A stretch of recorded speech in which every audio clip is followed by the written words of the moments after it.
Now, Yeah. when I was a child, I became interested in politics because I heard my father talking about things that were wrong, in his opinion, with the country. He felt that there was not enough given to those who needed more, and that quite a few people had more than was good for them. On the other hand, he didn't totally condemn people who, in his opinion, had too much, because, as he said, it was a result of the way their ancestors had lived, through quite a few generations. And as people progressed through the centuries, they began to see things differently to what their forebears had seen them.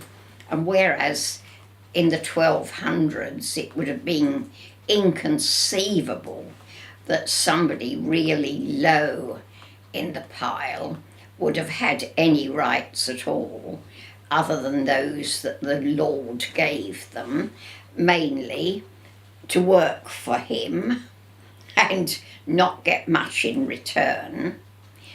But these sort of things came to a head in the last century.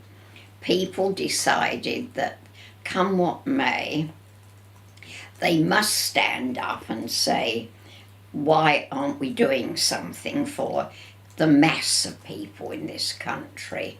Why are we just concentrating on the top layers? And they saw that the way forward was through education.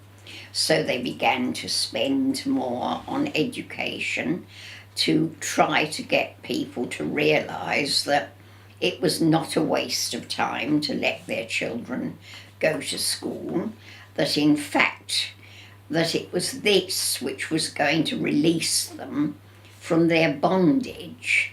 Now this sounds a bit sort of far-fetched, because British people didn't go round attached to each other by chains, but nevertheless they still had the bonds of the past holding them fast, and they really had to get to realise that you had got to open your mouth, express your views, but what was most important was that if you suggested something should be done, you wouldn't say, this must be done, we must have this. You would have to say, this would be a good idea because, and no doubt we could bring it to pass by doing this, this and this. That way they had shown that they'd given real thought to what they thought should be done, and they were looking to execute those thoughts, to put them into action. That all right, Stephen? Yeah. Right, I'll stop it there. How